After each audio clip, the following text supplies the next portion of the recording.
And now, it's 10 a.m.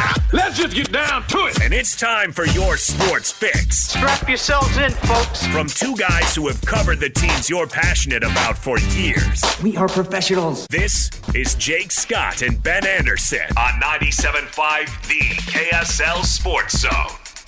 Jake and Ben, 97.5 The KSL Sports Zone, live on remote today at Peach Doors and Windows. We are so excited to be here. Of course, you can come by and see us 2940 South, 300 West in Salt Lake. You can also call them 801-566-1255. If you know Peach and you know Cindy, they're basketball people here. So odds are when there's a big basketball day, we're going to make our way down to Peach. High floor, high ceiling for Peach. You're going to change your house. You really go for a swing and go for the upside, but real safe floor as well. 2940 South. Sorry, I'm still West. In draft mode. Thanks to the Cage for having us out for cool. the draft show yesterday. That certainly, I thought, was a lot of fun. Shout out to all the staff that came by. Shout out to Coach Cleve. Those shows are often tricky, and Christian did a great job producing. And you know what, Ben? We were not short of things to talk about, which in the past with some drafts is definitely a thing. Last night was not one of those nights. No, from a programming standpoint, having a pick at 5 gives you enough time to lead up and build up to the pick with a little bit of excitement, as opposed to, Dallas has the first pick and the night's over for them. That's actually kind of a hard show to do, even if you're excited to get a guy like Cooper Flagg. But you go up to number 5 and you've got a lot of anticipation, and then there's reaction, and then you go right into the anticipation for what ended up being the 18th pick, not even the 21st pick. Just spacing-wise, it worked out really well for us, and then the actual content that we got with the players the Jazz selected, I thought was fascinating. Yeah, they came on. They were on with us, both picks, so that was really cool. Again, shout out to Madeline, who was kind of the PR person for the Jazz, who was on the ground making that happen. It was really cool. I'm trying to think of the more boring draft, because I've done the draft show for a while now, and the night that they traded, I'm trying to remember when we found out that they traded their first-round pick for George Hill. But I felt like that was early in the draft, and then it was just like, okay, well, there's no relevance to this. We stopped doing picks and stuff and just started talking about George Hill, because that was right.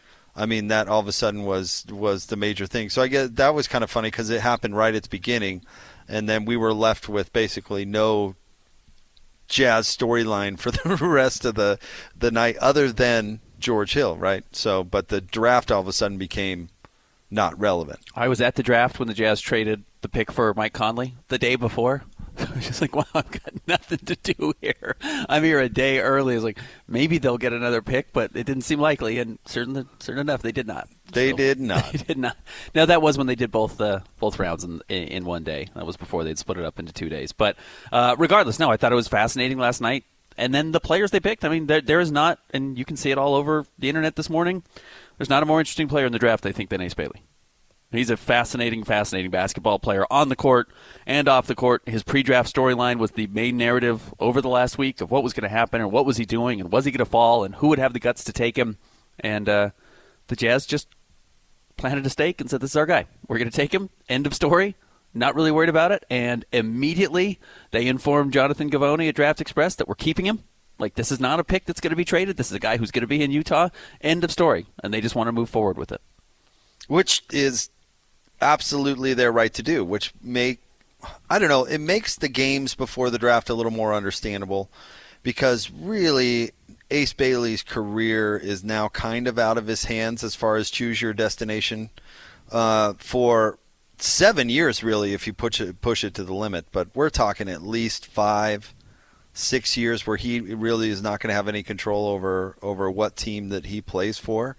And so there's, he's going to come in, and the Jazz are going to put their best foot forward, and all this, interviewing circus is going to go into the rearview mirror, more or less because it has to. You know what I mean? Yeah. It's like where you don't want to go to junior high school. You're a little nervous about it. You'd prefer to stay in elementary school, but guess what? You're going. Yeah. And his agent is his real estate agent. I mean, that's what an NBA agent is, right? I'm trying to get you into the exact right spot that you want, that's going to make you happiest. I'm going to do my best. And it can be a little bit, what's the the Flipper show, where it's just like, well, the guy's like, I want to live by the ocean and I want to be downtown and I don't want to spend any money. It's like, well, you kind of can't have everything. So we're just going to work on the best situation. We're going to try and put you in that spot. And even Flipper then, like House Flipper. I was thinking Flipper like the dolphin. Not the dolphin. No, House Flipper. Sorry, I was very confused. Yeah. So it's like you can want all these things. You can prefer all these things. Unfortunately, you know what?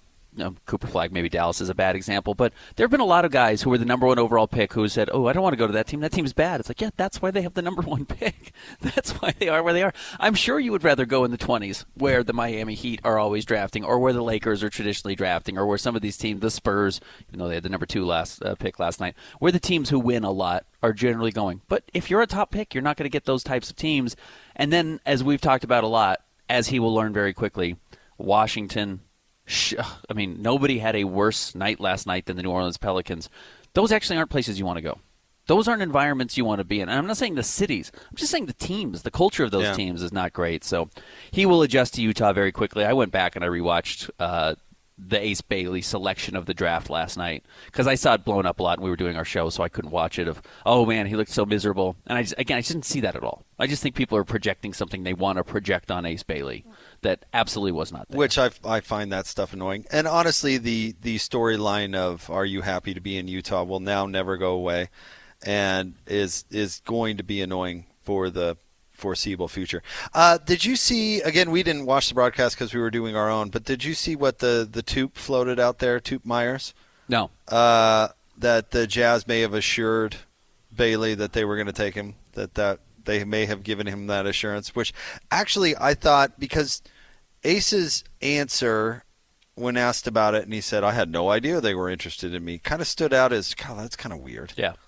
So maybe that was sarcastic, like, yeah, they told me they were going to draft me. And all this shenanigans was to get them to pass on me because they told me that they were going to draft me, and lo and behold, they drafted me. Yeah. So that would actually make some sense to me.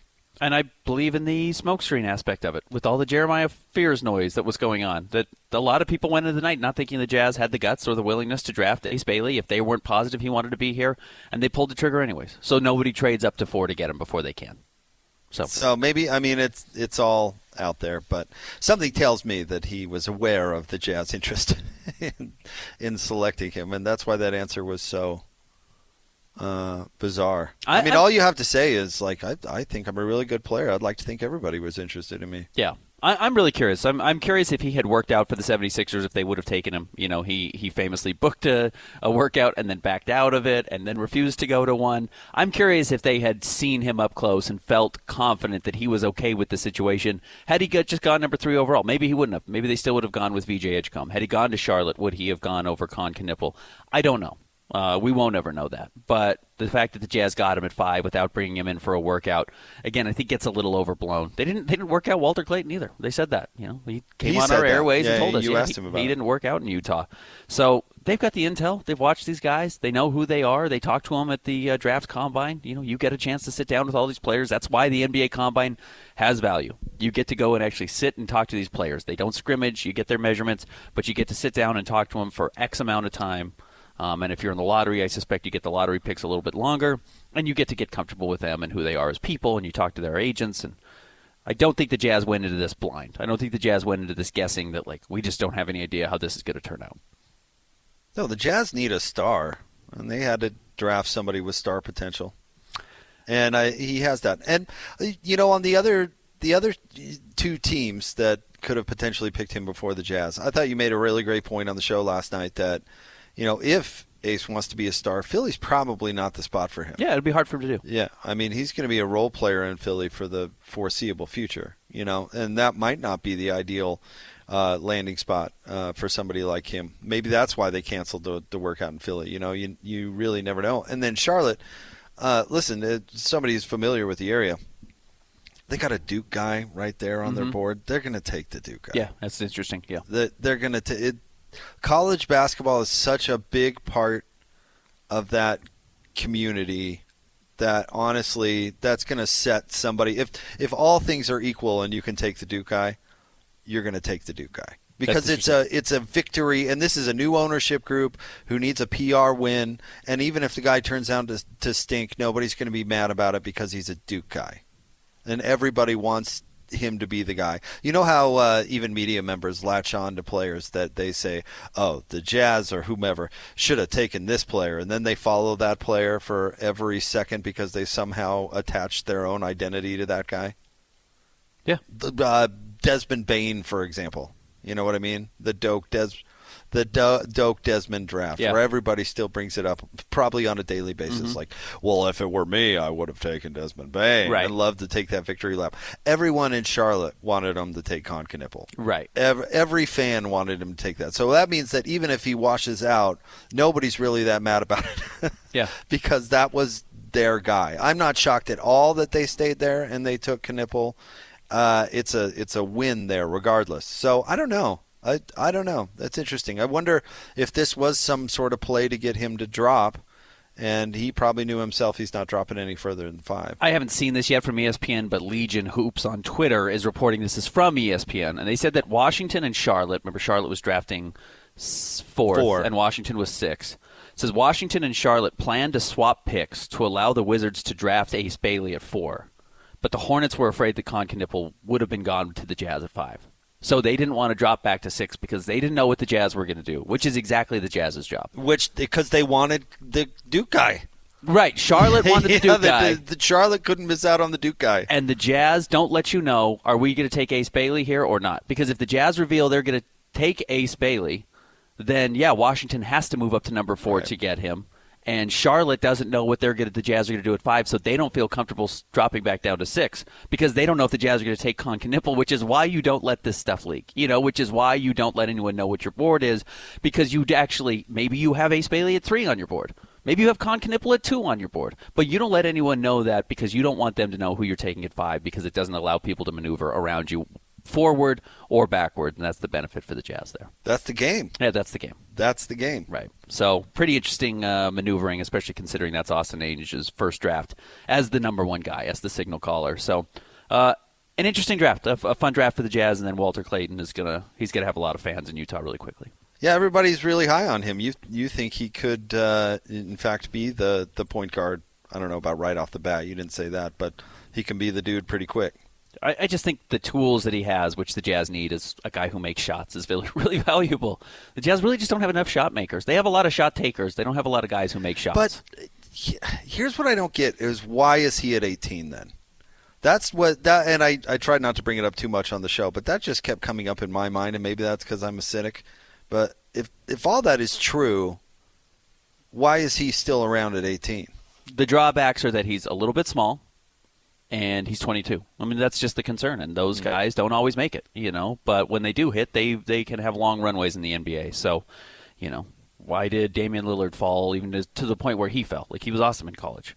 He shot the cover off the ball and was little and, didn't play a lot of defense, but kind of a passer, kind of not a passer. I think they're just kind of the questions of, like, what does this look like? Like, what do we compare this to in the NBA? And sometimes those get hard for guys, and I think it's hard to imagine exactly how this is going to fit, which is funny to me because if you watch him at Florida, it just looks like an NBA team. But, yeah, we'll see. And, again, all of these are a risk. That's the other part I think is important to recognize, especially with Ace Bailey.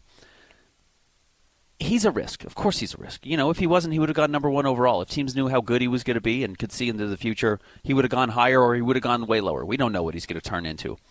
But what the Jazz didn't do last night is they did not reach on Ace Bailey by any means. The guys drafted right behind him, Trey Johnson, Jeremiah Fears, Colin Murray-Boyles, whoever's in that next group of 4 or 5 players. Egor Demin.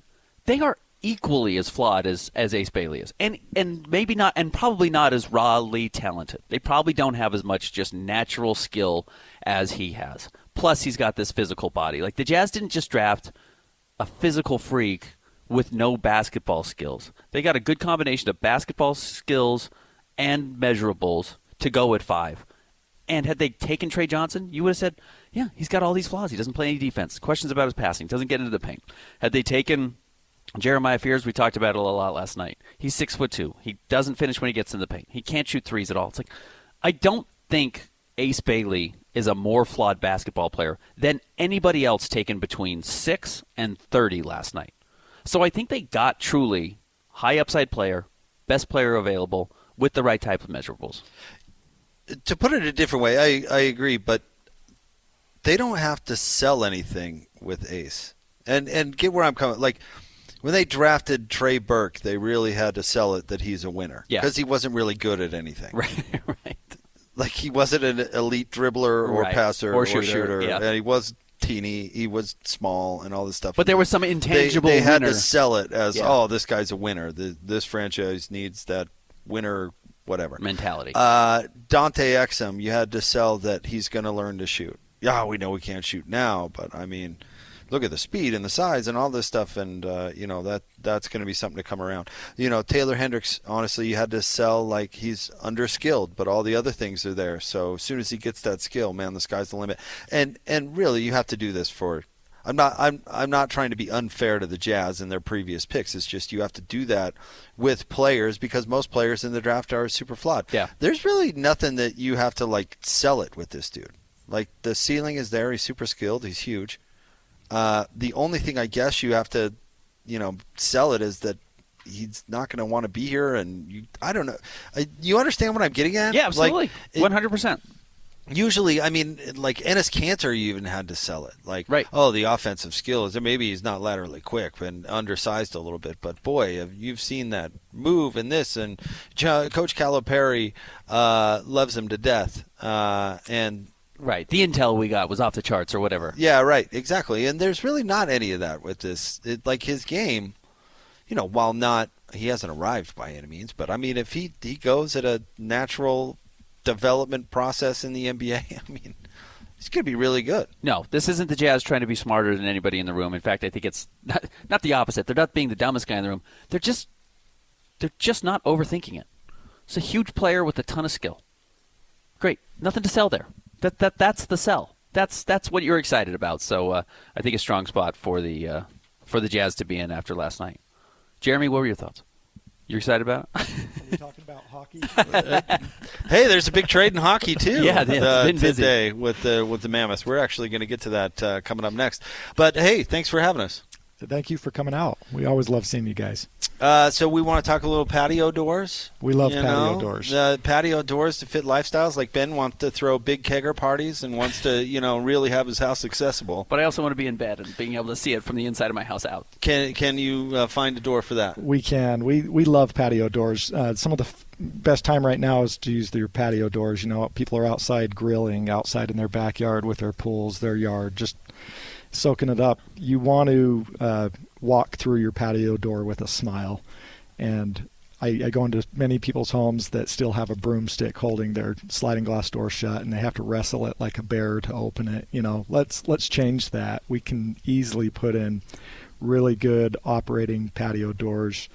We can make them larger, make them so you can see your yard, see the outside nature, make it an inside-outside living. I think a lot of people listening, we say patio doors, and like two different styles come to mind. And I think that's the myth, is that there's only, there's either like kind of the French door style or there's the sliding glass door style. That's all you have the options for. Yeah. And that's just totally false. You need to come into Peach Doors and Windows. You need to come to the showroom because there are, dozens plus custom options that you guys can make. Oh, absolutely. Some people just have room for a single door. And if that's the case, we can change that out, maximize the viewing space that you have on it.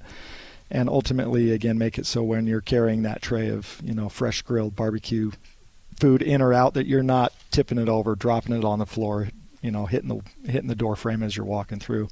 We can maximize that, open it up, and.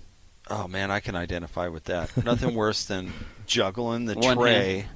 And why did I put my door keys in and the far jostling pocket? with the door? Yeah, like what am I doing here? Are you serious? I'm about to dump all this food right onto the ground. Yep. And then pick it up and put it back and hope my family didn't Hope notice. nobody saw that. Yeah, really hope for that. That doesn't have to be life anymore, Ben. Yeah, don't settle with the builder grade, door that you have in your home. We can upgrade it. We have pricing affordable for all different ranges of doors. We sell luxury, but we also sell some standard doors that can really make an improvement on your home. 801-566-1255, that is the number. And you guys will come out and help with ideas and stuff like that, too. Absolutely. If people are We love it. up in the air, you're creative and do it all the time. Yep. 801-566-1255, or simply join us 2940 South 300 West here in Salt Lake. Appreciate you joining us. Hey, thank you guys. We'll get to the hockey next. Sounds good. Yeah. More next. 97.5, the KSL Sports Zone. This is DJ and PK. Joined now by Rafael Barlow, Director of Scouting for NBA Big Board. So excited for college basketball to start around here because the AJ DeBonce is going to play for BYU. This year a lot was made on tanking. I think we're going to see it again. What do you think? I spoke with a college coach that was at the Team USA camp. He said that AJ has taken it up to another level. My question was, do you think he was bored in high school last year? He said, absolutely. He said AJ should petition the league right now because he would be the best player in this draft if he entered right now. I'm not a fan of tanking, but it does make sense to tank, especially for a talent like that. If you're a fan base like Utah, you may not want to do it again because you haven't had much success with it. But AJ's special. Catch DJ and PK mornings from 6 to 10 on 97.5, the KSL Sports Zone. It's time to break down the biggest stories of the day. This is the top 3 stories of the day on KSLSports.com. 97.5, the KSL Sports Zone. Jacob Ben, 97.5, the KSL Sports Zone. We are live from Peach Doors and Windows. Come see us, 2940 South, 300 West in Salt Lake at Peach Doors and Windows. Super excited to be out here. Want to remind you to join Hans and Scotty coming up this afternoon from noon to 3 at My Hearing Centers, 8941 South, 700 East in Sandy. It's time for the top 3 stories of the day. KSLSports.com, brought to you by J. Brooks Jewelers. Cherish your love with J. Brooks Jewelers. Explore their expertly crafted engagement rings made from the finest materials. J. Brooks Jewelers. All right, Christian, where do you want to start today? Number 1, still reeling after a busy night last night. Let's get the rest of your guys' thoughts on the first round of the NBA draft. I'm worried about the New Orleans Pelicans. I wonder if Joe Dumars is the new pigeon in the NBA that everyone realized, we've got an idiot on our hands. Let's take advantage of this guy. Well, that trade was a dreadful trade. To move up from, 23 to 13, so move up 10 spots to take Derek Queen from Maryland, who I'm sure is a fine prospect. Yeah. But to give up an unrestricted first-round pick next year, the better pick out of the Pelicans and the Milwaukee Bucks pick. Not just one, which, if you know you're going to be good, I don't care if I give up an unprotected pick. That's fine. But the fact that there's 2 teams betting that one of them could fall off and you don't get it either way is a real mess. It's a bizarre trade. Yeah, and look, if there's some control, like you certainly just hope that that Giannis doesn't ask out and Milwaukee competes again and they're in the late teens, early 20s, and that pick doesn't mean anything. But, what do we think the upside is for the Pelicans next year? What's best case scenario? The problem is you have no idea because the thing that controls that is the most unpredictable player in the NBA in Zion Williamson. Yeah, if he plays 80 games, you're probably going to be okay. He never does that. So what are you confident in that you're not going to be picking 6th or 7th again next year? Because Derek Queen doesn't change that. Jeremiah Fears doesn't change that. These guys you got last night don't help you win tomorrow. So you better have something lined up to make sure that this pick isn't going to be bad. And then you're still hoping Milwaukee figures it out. Maybe this is like a Cortez kind of thing. You burn your ships. Okay. You have no choice. Right. Hey, you're going to be good. We are going to go for it. There is not an alternative here. You're going to go out there, be good, or we're all out of here. I don't know. That was the bizarre move. The biggest reach was on what are we calling him? Hanson Yang? Everyone said Hanson Yang. They said Young Hanson yesterday, but everyone calls him Hanson Yang. So let me ask you this: have you been following the NFL collusion story? A little bit, yeah. Where they 1,000% colluded to stop giving quarterbacks guaranteed deals. Mm-hmm. There was slideshow presentations and stuff. It was the NFL. It was Roger Goodell basically telling teams not to do this anymore. Players. Yeah, which really you're not supposed to be able to do. Right, absolutely. Probably illegal. Yeah. Here's my theory for you. This is the NBA's play to get back on TV in China. Listen, Portland, next year, we'll give you the number 1 overall Whatever. pick. You're biting this bullet this year. You've got to take him. Middle of the first round. Why was he there? He was there. Yeah. Why would he have been? Why would he have been there? Right. He's a prospect that's not even close to the first round. Right. Look at this. Portland, their games next year, back on TV over there. Yeah, it was shocking. That was by far the most shocking. That's my theory. He probably went up 20 spots. And no, honestly, so my thought going into the night was, I wonder if a team will just take Hansen Yang based on the fact that it just does wonders for your social media. And that's just too harebrained of an idea. It's too cute. Okay, yeah, you get all of the Chinese followers. Great, and that's it. Obviously, it's a huge population, and they follow basketball. They're huge basketball fans. It's a huge culture over there. So, yeah, you get those followers, but it's not like you make that much money off of it necessarily. But when they reached at 16 or whatever it was, I was just like, okay, this is just truly bizarre. Yes, it is that much money. It is. And if you don't believe that, go watch the South Park episode about all this stuff. Yeah. The access to the Chinese market is something that all American companies it's why every American movie is the way it is now. It's designed to have a second run in China that makes it a lot more money. So, yes, there is value there. The mouse is buried Winnie the Pooh. Yeah. But you would hope NBA teams are drafting to get better. And I don't know. The Portland was an interesting spot because they have young talent everywhere. They have good players kind of sprinkled across their roster. But if you go and you trade for Drew Holiday, which is a win-now move, to take the guy who's at least ready to help you win now of all of these players in the draft, and Hansen Yang was very strange. So it's fun. He'll get a lot of eyeballs. But, yeah, interesting move. By the way, you know what I thought last night, which is not necessarily great for you, so I apologize. Ace Bailey being on the Jazz alone is going to get them national TV games next year. He's like that type of a draw. There's going to be so many eyeballs on the Salt Lake City Summer League up at the Huntsman Center this year, which starts a week from Saturday. And the Jazz will get an ESPN game and Amazon games and whatever because people want to see Ace Bailey play. He's that type of draw. You got to bring this up now? 8:30 games. That's what I'm saying. Up. You're getting some 8:30 10 o'clock games hour tonight. on the day after the draft. You got to bring up the 8:30 games? But he's that type of draw. I mean, you want eyeballs. Yes, Hansen Yang probably going to draw more eyeballs internationally, but nationally, Ace Bailey will do that for the Jazz. And it's 8 o'clock net, 8:30. If this new TV deal moves it back to 8:30, I'm going to be bent. Yeah, we'll see. We'll see how quickly Amazon can get through some of these national broadcasts.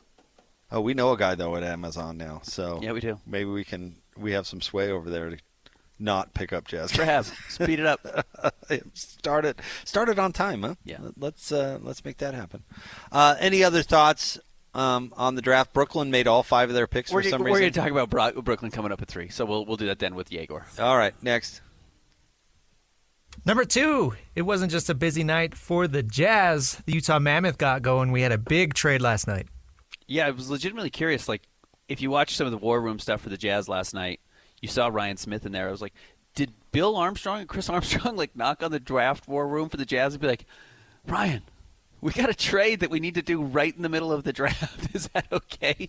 Can you sign off on this?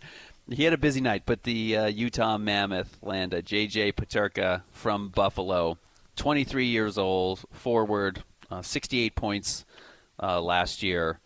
If you don't know, and I had to talk to Cole about this last night because I was curious what all this means, Buffalo is just one of those terrible franchises. They're just the franchise that drafts guys and then no one wants to be there, so they have to trade off all their good players to go somewhere else. And the Mammoth said, okay, we'll take your good players. And they had to send our guy, who we got to talk to at Hockey Cleanout, Michael Kesselring. They had to send him out. And then Josh Doan, who's the son of Shane Doan, the legend of the Arizona Coyotes, who I thought had a fun year last year. So they did have to send some talent back. But you look anywhere across the internet and everyone is saying, that's all the Mammoth had to give up for Peterka? That seems to be very lopsided in Utah Mammoth's favor. So I consulted my hockey guy. Okay. Who actually happens to be from Buffalo and is a big Sabres fan. So I thought I'd reach out to him. But he's actually really dialed into the hockey community, even though he works in a different industry. Anyway, he was telling me that Peterka wanted out of Buffalo. Wanted out. He was not going to remain in Buffalo. He actually thinks that Buffalo fans are a little too upset because Doan and Kesselring make them a little tougher, and that their problem, Buffalo's, is that softy cakes. They're soft. Yeah. And he actually said Peterka is going to be a top line guy, maybe line 2. He's might be the fastest guy on the Mammoth now. The guy can really fly, but he is not the tough guy. And not a defensive player at all. No. So where you have kind of those guys who play both sides of the puck really well, he is an offensive specialist. So I got the impression that this isn't quite as one-sided as maybe people are making it seem, but also Buffalo, they had to do something, basically. Yes, they had to get rid of him. He was not going to sign an extension with them. So they were going to lose him. So they had lost all their leverage, and then as Christian just told us, he signed a 5-year deal just under $40 million, which again I'm just so NBA pilled that I'm like, that's it. It's like, well, that's $8 million a year. That's a very high salary for hockey. It's a big number in hockey. So, but another young piece, and that's the thing I think that's really interesting. We looked at some of these like free agent spending options for the Utah Mammoth, and like some of the names out there. It's like these guys are 30, like 31. It's like, that's fine. You can have older players, but this guy's 23. Peterka's coming in. Like he is right there with Cooley. He's right there with Dylan Gunther. He's a little younger than Clayton Keller. So as you build up this roster, plus they've got the number 4 overall pick tomorrow. They still have Tijik Inla coming in. They've got Kobo Duan coming in. They've got a lot of exciting players on this roster, and he fits right in with that. They need a goalie. Yeah, they've got Veg. Yeah, not a starting goalie. They need a backup. They need a backup. You remember Veg played for 3 months straight at the end of the year? He did not. He never left the ice. Someone had to tell him the season was over. He's like, wait, what? Blacked out. Just been out here for so long. I had no idea. Cool weekend. Exciting. It's funny to, think back at, 2 years ago if you had said, yeah, the Jazz got Ace Bailey when he was coming out of high school. He was the highest recruit. And the hockey team had the 4th overall pick. You'd be like, what hockey team? And how did the Jazz get Ace Bailey? You wouldn't have believed it. So a pretty exciting weekend, I think, if you're part of the SCG group, especially owners Ryan and Ashley. I think they might have cooked a little bit last night. All right, what's next? Number 3, BYU star Egor Demin goes to Brooklyn at the 8th overall pick. One of 3 guards that they drafted, and they made all 5 picks. All 5. That was strange. Certainly not what anyone expected. Well, what are they doing as a franchise? I'm guessing they're in a similar spot where the Jazz are, where they get a bunch of young players on the team. You don't really care about winning games anyway, so why not? They drafted Egor Demin, number 8 overall, which some people think was a reach. Time will tell. They drafted Nolan Traore. They drafted Ben Saroff. They drafted Danny Wolf. And I think they drafted Drake Powell. Thank goodness. Drafting Danny Wolf, that was a mercy draft. That guy looked wrecked to still be on the board late. Okay, ESPN. I said this last night on the broadcast. Just, do you have to film constantly a person in their worst moment? Right. I mean, this guy is just full of anxiety that he's dropping, and he's not, all of a sudden his future is changing before his very eyes. Yeah. And he's emotional about it. And some buffoon with a camera is right up in his business, like, Mom, move out of the way. Yeah, we've got to catch this emotional moment or something. It's like, you ghoul. And by the way, the NBA should absolutely cut down on how many players that they have invited. That was to my thing. big takeaway. Dropped to 13. Yeah. We don't need 25 players or 23 players. You had guys who didn't get drafted that were in the green room. It's really hard. 13 might even be too much. But you should have at least a pretty decent confidence in who those guys are. You can pick 13 guys that are going to go in the first round, and I'm with you. That could still be too high. And is it just ego that the very pale Adam Silver has to shake hands and pose for pay? Is it just his fragile ego? Yeah. Why does it even matter? Because, yes, while maybe you made, Yannick Noah, the guy who got drafted 30th overall by the Clippers. Yannick was the old man. Now, he was the... Oh, you're not talking about Joe Keefe. There's actually a Yannick Noah. No, the kid who got drafted out of Penn State. I have to look up his name fully. But, he wasn't even in the green room. He was just kind of sitting in the stands. Oh, yeah, that's right. I remember that. But, okay, that's cool. You took a gamble, and he went to the draft, and it paid off for him. But, the guys who sit there and watch everyone go, and they're not on the board, or they don't get Yannick Niederhauser? Yannick Niederhauser. That's not Noah. No, I'm mixing up, obviously, Yannick Noah there. No, it was a famous tennis player. That's equally crushing and probably less valuable for those guys overall. That was funny that he just came down out of the stands. Yannick, I wasn't Conan, even Niederhauser. Right. I wasn't even invited to this thing. I was just chilling here. Yeah. I just had a beer. Howell Neto did the same thing when the Jazz drafted him. He's like, "I'm here. Let me get down on the stage." But the truth is that ESPN loves filming the crush. Did you see Danny Wolf's brother? Yeah. I mean, that was unnecessary. Absolutely unnecessary. Have you ever cried so much that your face looked like that? No. I have, and I'll tell you what I didn't want was to be on national television. Yeah. So interesting. Good for Egor. Good for BYU. Getting a top 10 pick is very rare. It's unique, especially at our schools locally. It hasn't happened in a little while. So cool there, and we'll see how he plays in Brooklyn. Actually, I kind of like that they took some other guards that can take some of the pressure off of him. There's going to be a lot of guys to handle the ball and a lot of guys who are going to get opportunities there, and he doesn't have to come in and score right away and do everything right away. The fact that they had so many picks gives him a little bit of a softer landing, which I think will benefit him. Sure. Yeah, I don't think Brooklyn is going anywhere, so he should have plenty of opportunity to develop, 100%. Yep. And he was really good at the end of the year. I think people were a little too hard on him for the way he started the year, but by the end of the year, he was great. Yeah, he had the great non-conference, really rough Big 12, and then had a really good tournament. Yep. So. On a good team. Yep. All right, stay tuned. Live from Peach Doors and Windows, 2940 South, 300 West. You can also give them a call, 801-566-1255. We'll tell you more about them. Coming up next, Jake and Ben, 97.5, the KSL Sports Zone. Accessing. This is Hans Olsen and Scotty G. BYU jumped into the Big 12 for their own game, and they're going to get theirs. And they got their money together, and they got the recruiting together, and they came in all cute and happy, like, we're just grateful to be a partner. Oh, our broadcast, we're one of two in this country that can run our own broadcast. Hey, we'll be cool with it. Whatever bone you can throw us. And, what's that? 4 years integration to full revenue? Okay, that's fine, whatever. And then it's like, bam, we're going to take the number one recruits. We're going to sign 5 stars. We're going to get in the game with money, and we're going to compete. We're going to go from a 13th pick to the number 3 team in the Big 12, and we're here to make this nasty. So what do you know about Amway? Can I sign you up? Or Can what? I get 3 people under you and let's all make some money? Because I'm looking for diamond status. I'm here to freaking compete. Catch Hans and Scotty weekdays from noon to 3 on 97.5, the KSL Sports Zone. The sports you love, the teams you can't live without. Get a sense of urgency! This is Jake Scott and Ben Anderson on 97.5, the KSL Sports Zone. Jake and Ben, 97.5, the KSL Sports Zone, live from Peach Doors and Windows, 2940 South, 300 West in Salt Lake City. Ben, tomorrow we're going to be broadcasting from the X Games, which I am actually really looking forward to. I'm sure you are too. This is. Think I should bring my skateboard? This is your people. Yeah, you should. Out of the way, the town's Go show here. them. All right, old man. Go show them what you're made of, dude. Your bones are brittle. I want to see it. You're That's weighted to the Lloyd bringing ground. his bat to the batting cages. Yeah, right. Which he did. To be fair, his kids were there playing. But yes, Lloyd did bring his bat to the batting cage. And David James used it for a while and was raking. That's what I heard. He was hitting homer after homer. Oh, you didn't see David? No, I got there a little bit later. Oh, so. it took David about 10 pitches to get kind of the Caught feel up. of it, and then was just hammering that Wow. ball.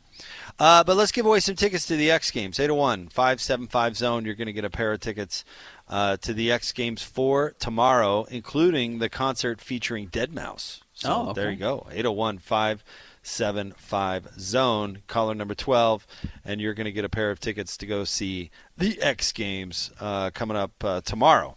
And while you're there, just drop by and see us.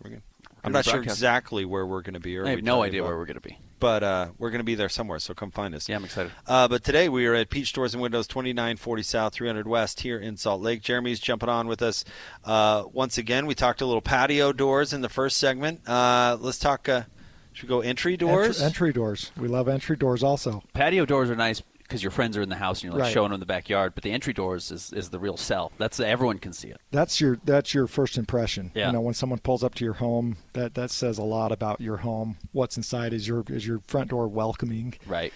Or is it run down? Is it? Do you have to put your shoulder into the door every time you lock or Do you have unlock to pull it to lock it? Yeah. No, that's not how a front door should be. We want it to be. We can have doors be charming, stunning, just simple, but operate how they should. Ben is very. Let's put this to the test. Ben is very pretentious. I mean, very pretentious. Wants Clearly. his neighbors to feel bad about themselves on a daily basis. What door should he install? We have plenty of doors that will make your neighbors envious. And you can have a one-of-a-kind custom wood door that no one else is going to have in the entire state. We can build it custom for you can sketch it on a napkin. We can build it. Ben wants a door that says, I'm better than you.